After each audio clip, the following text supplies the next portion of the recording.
Playing catch up here on a Tuesday, the Vols picked second in the East as expected, which Tennessee Volunteers named preseason All-SEC. Vanderbilt picked by 5 people to win the SEC. What are we doing here? Mailbag questions, a whole lot to get into. It's your Tuesday Locked On Vols.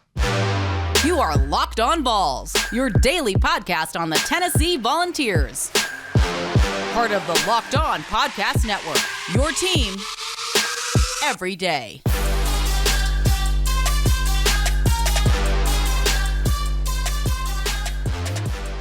Good Tuesday, everybody. Welcome into it. This is Locked On Vols. It is your team every single day. I'm Eric Kane. Appreciate you guys for making Locked On Vols your first listen every single day. You everydayers for coming back and taking in Locked On Vols. We're back stronger than ever here on a Tuesday. Been out of town, but man, we are here at the home stretch. One more week, and then we're going to have football practice to talk about and fall camp to talk about. And ultimately, the first game of the season is right around the corner, so I'm thrilled about that. Today, we're going to recap the media polls that came out on Friday, where Tennessee was picked in the SEC, some preseason all-conference Vols. We'll get to your mailbag questions, and going to play part 1 of my conversation with Chris Gordy on Radio Row at SEC Media Days. That is coming up here on a Tuesday show. So again, no surprise, Tennessee was picked second in the SEC East, and again, this was announced on Friday, and because I was out of town on Monday, want to kind of give my reaction to it here. Second in the East behind Georgia. Tennessee did get 14 first-place votes to win the East, but Georgia got 265, so obviously an overwhelming favorite was Georgia to win the East, and that was that was the obvious choice, back-to-back national champions, and so no surprise there whatsoever.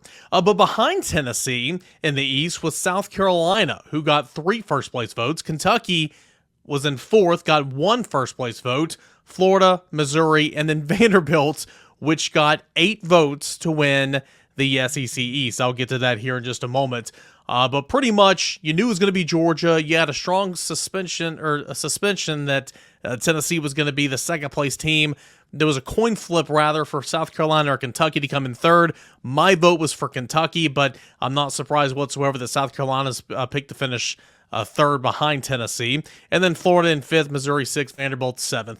You look at the Western Division, Alabama once again is picked to win that division, so no surprise there. But the separation is not as great as that in the East. Georgia, 265 first-place votes, then Tennessee had 14. To win the Western Division, Alabama had 165 votes, LSU had 117. So, again, a lot of people are kind of seeing how that gap is shrinking between Alabama and the field in the SEC, but also particularly in the SEC West. Media voted Alabama to win the West, LSU in 2nd, A&M in 3rd. They got 1 first-place vote to win the West. Ole Miss in 4th.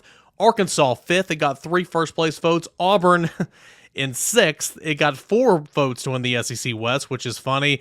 And Mississippi State in the cellar, which got 1 vote to win the SEC West. So a lot of people are being truly careless with their votes and giving all the media kind of a bad rap here. In terms of the SEC champion, of course, Georgia was picked by 181 people to win the SEC. First time in quite a while that Alabama has not been picked to win the SEC, but it did get 62 first-place votes.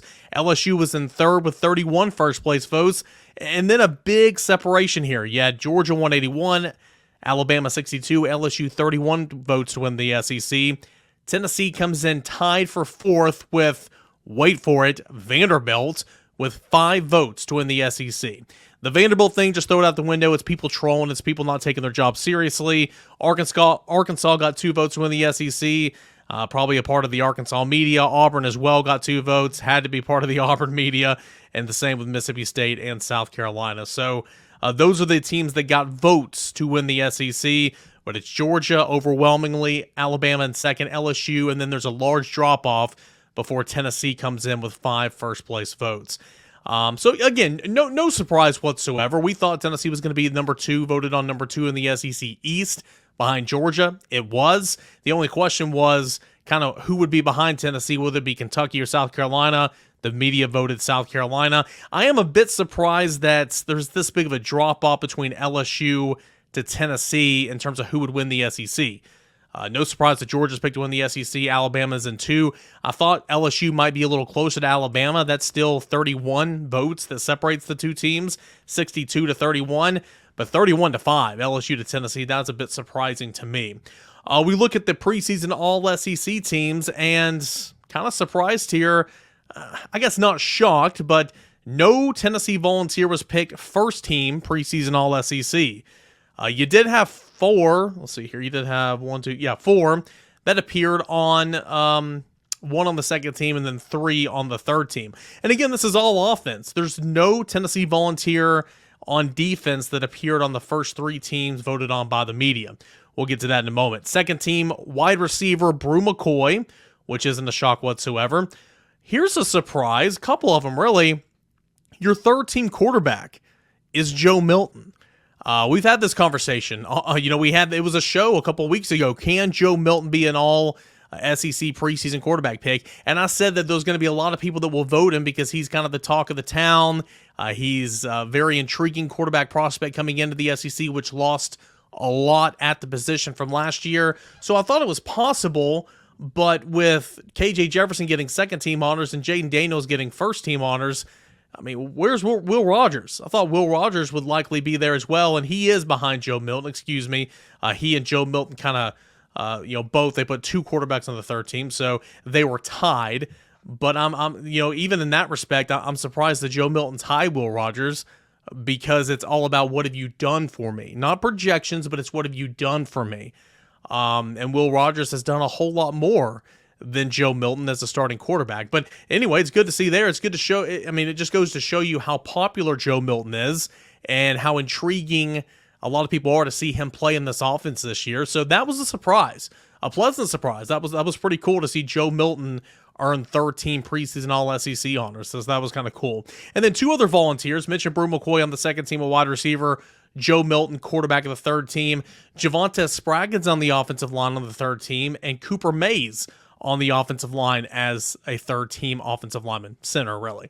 That's good to see. I think Javonte Spraggins is one of the more underrated players on this Tennessee team, so that was good to see him get his recognition. He's going on being a 3-year starter. And then Cooper Mays as well. It's kind of hard to get a center in there because there's only one position, whereas there's two guards and two tackles on every offensive line. But good to see Cooper Mays. He's key for Tennessee. Got to keep him upright, got to keep him healthy. No Tennessee Volunteer voted preseason All-SEC on defense. Should there have been any? Aaron Beasley comes to mind, right? Amari Thomas is a guy that should have been voted, in my opinion. Amari Thomas getting no love whatsoever, and there's 4 defensive linemen on the first team, there's 4 defensive linemen on the second team, and there's 4 defensive linemen on the third team. Sometimes they put like 6 or 7 defensive linemen on the third team, but no Amari Thomas, and I think that's a miss. You also look at the specialist group, kick returner, punt returner really. There's no D. Williams as a punt returner or return specialist, and I think that's a big miss. I think D. Williams should have definitely been named a preseason All-SEC return specialist, albeit probably second or third team, but he was not on this whatsoever. So anyway, a little surprised that we didn't see Amari Thomas. There's a lot of linebackers in the Southeastern Conference, so I understand why Aaron Beasley probably wasn't picked there, but no shock whatsoever. You knew Brew McCoy would be on there somewhere because Malik Neighbors and Ladd McConkey of Georgia and LSU, respectively, probably going to take up the first 2 spots on that list. But Brew McCoy comes in along with Antoine Wells and Ja'Cory Brooks of Alabama on the second team. And so that was really, really good to see. He was Tennessee's best chance to be the highest preseason All-SEC pick, and he comes in on the second team. So, again, no surprises whatsoever, really. I mean, Amari Thomas probably should have been on one of those teams, maybe Aaron Beasley. Joe Milton was a good surprise for sure, being a third-team quarterback, just because he hasn't done a whole lot as a starter. The potential's through the roof, and he had a great Orange Bowl showing. Can't wait to see what he does week to week. But that was a pleasant surprise. And but overall, Tennessee being picked second in the East behind Georgia, that was no surprise. Tennessee being fourth in terms of teams who could win the SEC championship, that was no surprise. But people voting Vanderbilt to win the East, people voting Vanderbilt to win the SEC outright. This is why the media gets a bad rap. This is why the media, it's just people aren't taking their job seriously. So it just is what it is. You got to look past that trolling to see what it is. But again, there's a lot of things we think now that are not going to come to fruition, and a lot of things we think now that, maybe negatively about a team or a player that will come back to bite us later in the season. That's the beautiful thing about talking season, and we're almost out of it, guys. We are almost out of it. Can't wait to get into fall camp. That's coming up next week, but going to get into your mailbag questions. That's coming up next right here on Locked On Vols. I want to tell you about our friends over at eBay Motors. For every championship team, it's all about making sure every player is a perfect fit. It's the same when it comes to your vehicle. Every part needs to fit just right. So the next time you need parts and accessories, head on over to eBay Motors. With eBay's guaranteed fit, you can be sure that every single part you need fits right the first time around.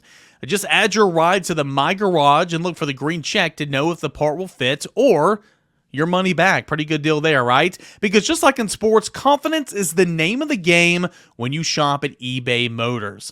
And with over 122 million parts to choose from, you'll be back in the game in no time. After all, it's easy to bring home a win when the right parts are there guaranteed. Get the right parts, the right fit, the right prices, all on ebaymotors.com with the eBay Guaranteed Fit. ebaymotors.com. Let's ride. eBay Guaranteed Fit only available to U.S. customers. Eligible items only. Exclusions apply.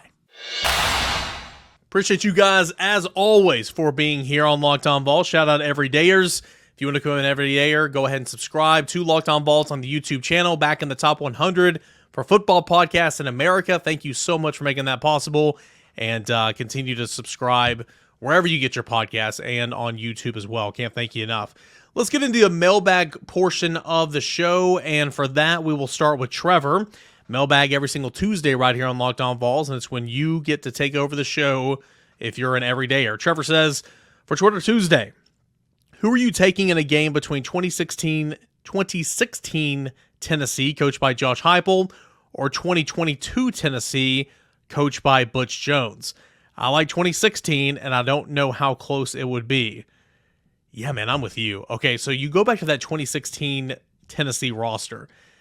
Guys like Joshua Dobbs at quarterback would be great in this offense, in my opinion. Running backs, Jalen Hurd, Alvin Kamara, John Kelly. Okay, sign me up. That's an upgrade.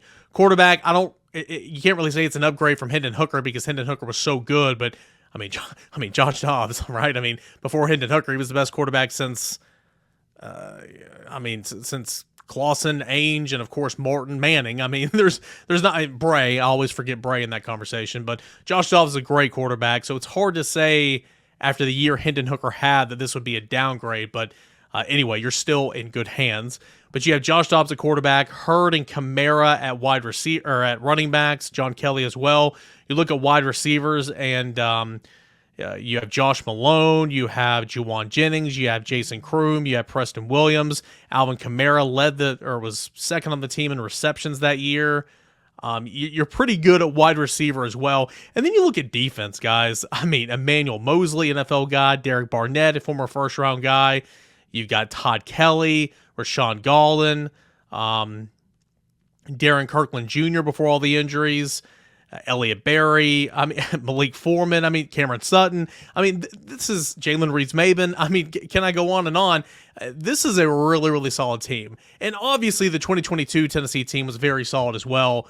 But give me 2016 team coached by Josh Heupel, and I think they run 2022 coached by Butch Jones out of the gym, and that's just my opinion. That's a really good question, Trevor, but I'm kind of with you. Give me 2016 along with Josh Heupel, and we'll see what happens.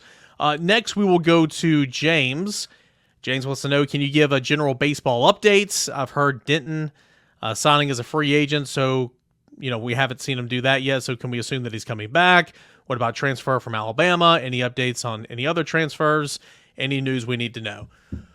At the time of this recording, again, with the Zane Denton thing, he went undrafted. He has a COVID year of eligibility left, so he's working through his options. There's just not a lot of chatter out there about him right now. You would think that if you're signing an undrafted free agent deal, you would have gone ahead and already done that. But we haven't seen anything announced yet. And again, whenever you ask about it, just a lot of people don't know right now. So again, we'll keep tabs on it. We'll see. But at this point in time, there's not really an update on Zane Denton. As far as the Alabama transfer, Luke Holman, I posted a note over volquest.com on Monday morning. If you haven't seen it, essentially he visited Tennessee, LSU, Mississippi State. Those are the top three right now. Actually, it's Tennessee LSU. They're neck and neck right now, so it's even at the top. Tennessee LSU. Luke Holman continues to like Tennessee, likes Tony Vitello, likes Frank Anderson, likes the strength and conditioning program here at Tennessee. Drew Beam has done an excellent job recruiting him as well. Those two got to know each other very well at USA Baseball this summer. So we'll see. But obviously, LSU, Jay Johnson is a relentless recruiter, just won a national championship. It's neck and neck right now.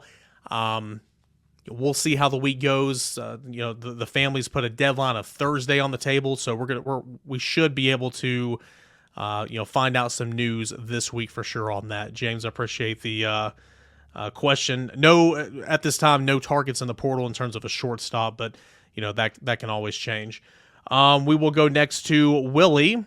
Willie wants to know which walk-ons that are on Tennessee's roster have some legit talent, and ones we might be seeing making plays on special teams or having a small role cut out for them. Good question. As far as a small role cut out for them, not many. I'll get to one specifically here in a moment that I guess goes against that narrative, but you're not going to see that an awful lot. On special teams, you will see guys. I mean, there's there's walk-on linebackers all the time on kickoff team. Will Brooks made a couple of plays. Navy Schuler's cousin, I'm forgetting his name right now, and I apologize. He was on kickoff team last year, made some plays. So you'll see those on special teams. But really, in terms of a walk-on, the only player right now, and we'll see how camp goes, that I could see having a small role in this offense would be Hunter Salmon. Tight end, think this is his fourth year in the program, or here at Tennessee would be the third year in the program with Josh Heupel. He is a walk-on tight end, and you've seen him a little bit in 3 tight end sets. You've seen him a little bit sub in if Warren or Fan are out for a little bit over the course of the last 2 years. He's never had a big role, don't get me wrong, but especially like towards the end zone when they want to go 3 tight ends, tight end in the backfield, 2 on the line. Hunter Salmon, I believe, is a guy that would get that opportunity. So he's really the only one that I would mention right now, to be completely honest with you. Let's go over here to the bookmarked section. You guys can always send in tweets as well. Seth says, obviously thrilled the Vols got away with a postseason bowl ban, but hypothetically, do you think if Tennessee had gotten one, would Tennessee have lost some of the big recent commits or players that are already on the roster? Also, would you like to see UT versus Memphis rivalry in football? Tennessee-Memphis, just my opinion, one man talking here. Tennessee-Memphis in football does nothing for me. I would love to see Tennessee and Memphis play basketball every single year. So that's my thoughts on that.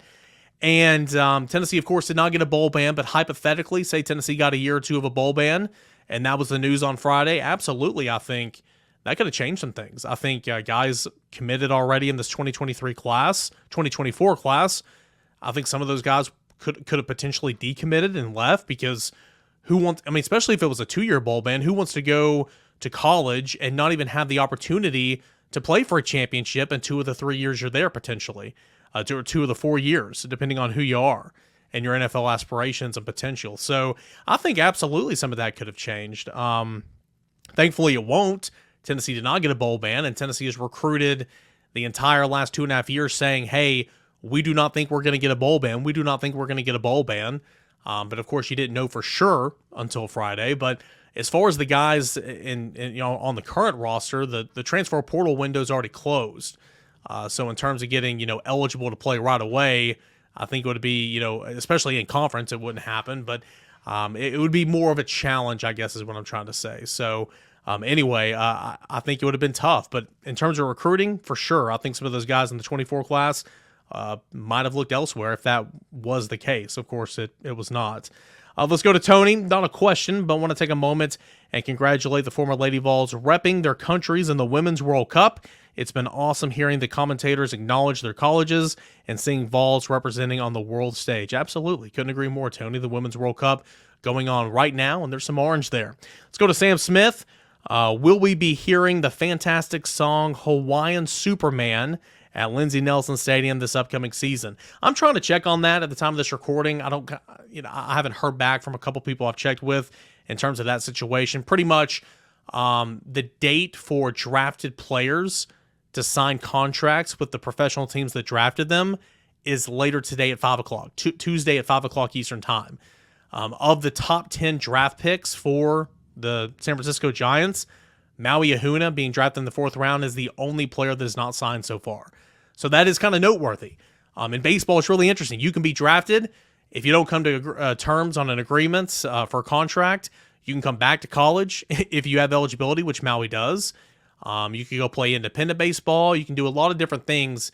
Baseball is really unique in terms of, in basketball and in football, you declare for the draft and you're not drafted, you can't come back to college. But in baseball, you can. So we'll see, man.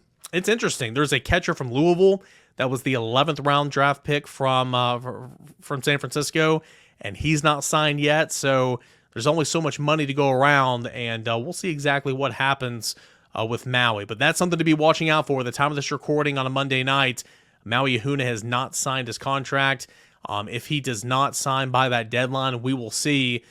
The popular answer would be he'd come back to college, obviously, and that would solve a lot for Tennessee because it doesn't have a shortstop right now, despite bringing in some big-time talents. But we'll see on that. Hopefully I'll get some clarity. I've reached out to a couple people. Hopefully as the day goes on, I'll hear a little bit more, maybe an update on that situation. But that's something to watch for sure. Last one, we'll go to I Hate Tweeter. Love the handle because Twitter is just abysmal right now in terms of its makeover. Can't use TweetDeck. Used it every single day for 2016. It's about to be taken away from me. That's awesome. Can't send DMs. I cover recruiting. Pretty tough to not be able to DM some people if you're not verified, but I'm not going to pay a subscription for that check mark. I'm just not. Maybe I can rot it off. Who knows? But anyway, I Hate Tweeter says, how many of our defensive line signees recruits ultimately end up on the offensive line? Good question. There is one from the past 2 classes, one that's already signed, ready to roll. He's on campus going through workouts right now. Trevor Duncan from Knox Catholic. He is starting on the defensive line, starting on the defensive side of the football to begin his collegiate career.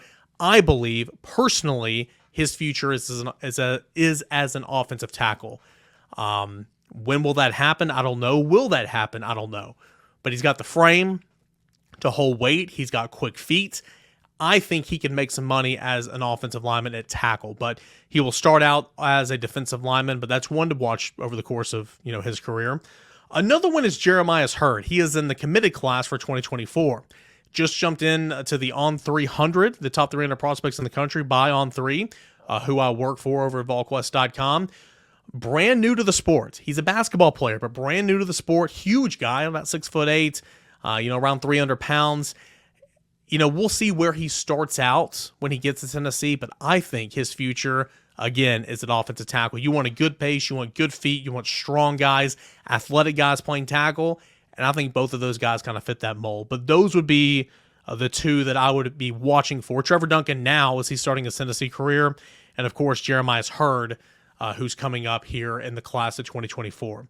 All right, as always, can't thank you enough for sending in those mailbag questions every single Tuesday. It's when you guys, you everydayers, get to take over the show right here on Locked On Vols. Hey, when we come back, we're going to jump right into it. I had a conversation, met up with Chris Gordy on Radio Row. Going to play half of that conversation all about the Tennessee Volunteers. He asked me questions, and I answer them, and we're going to hear from that conversation right here on Locked On Vols. Tennessee is such an interesting team to me this year because this is fans got very excited last year. The win over Alabama, Hendon Hooker having a fantastic year. It felt like, Tennessee is back is what it almost, but here's the danger. Texas did this a couple years ago. Yeah. We're back, and then we saw them take a step backward. How does Tennessee avoid taking that step backward? I've studied up on Josh Heupel as a play caller in the SEC and as a head coach the last couple of years, whether it be at UCF or at Tennessee, and just doing the research on, he's had top 10 offenses, leading the nation in scoring in total last year.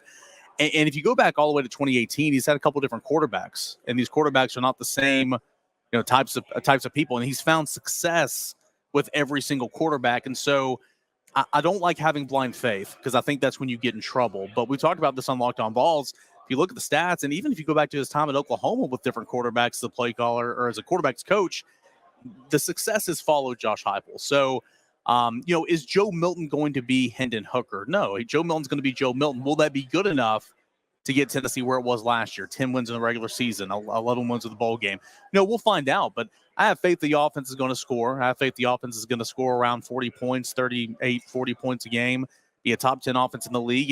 And I really do believe the defense, if you just take a couple more steps, took a couple of steps last year, play some complementary football, improve the back end a little bit. And I think this team will win a lot of those toss-up games, on the road at Florida to begin the season in week 3, at home against A&M, at home against South Carolina, and then, of course, Alabama, and the big one in November, that'll be Georgia. Yeah. Will we see more Joe Milton running this year? It's a great question. That was a part of Hendon Hooker's game that was really underrated. They called a few designs, sure, but if the pocket collapse, just take what the defense gives you. And I think that's going to be a work in progress for Joe Milton because he's not had that opportunity in a while, but it was a big part of what Tennessee did last year. So, we'll see. As a backup and mop-up duty, Joe Milton was not shy. He'd take it and run. When he moved into the starting role with the injury to Hendon Hooker, he was very protective of his body. So I think it's just going to be something that grows as the season goes on. I think they'll call some. He shedded about 10 pounds and gotten a little leaner this offseason to help in that regard. But no doubt about it, Hendon Hooker helped Tennessee's offensive line out a lot last year and helped Tennessee's offense out with just the ability to extend plays and take what the defense was giving them. It looked like he had a little bit more touch on his ball in the small sample size we saw at the end of last year.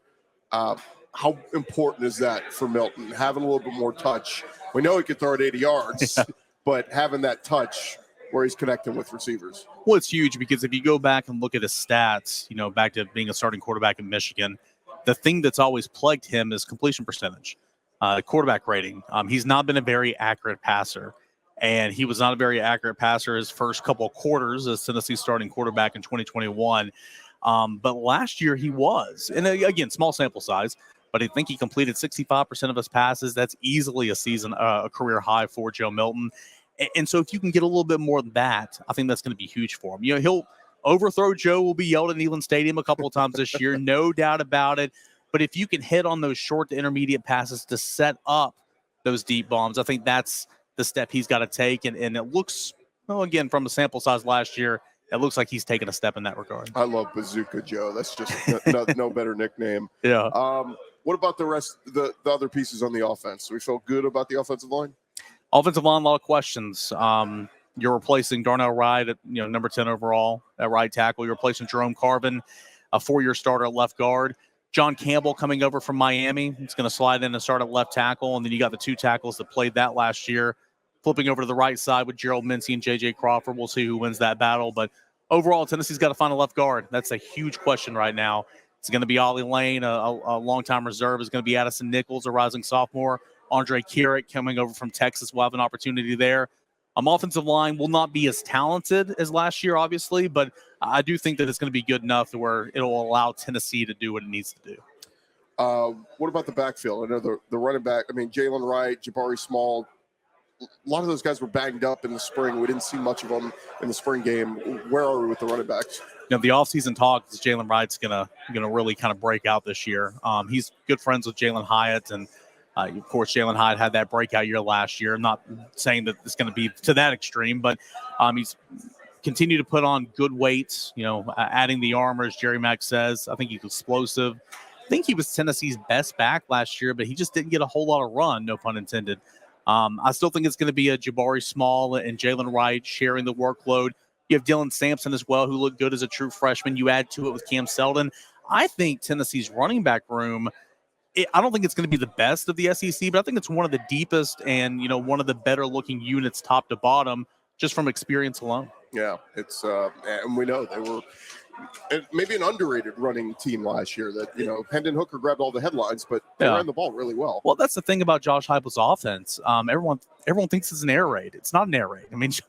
For Tennessee to do what it needs to do, it needs to run the football. And in 2 years at Tennessee, Josh Heupel's run game, he's averaged 200 yards rushing a game. Right. And so, again, that's just they run the ball very, very well.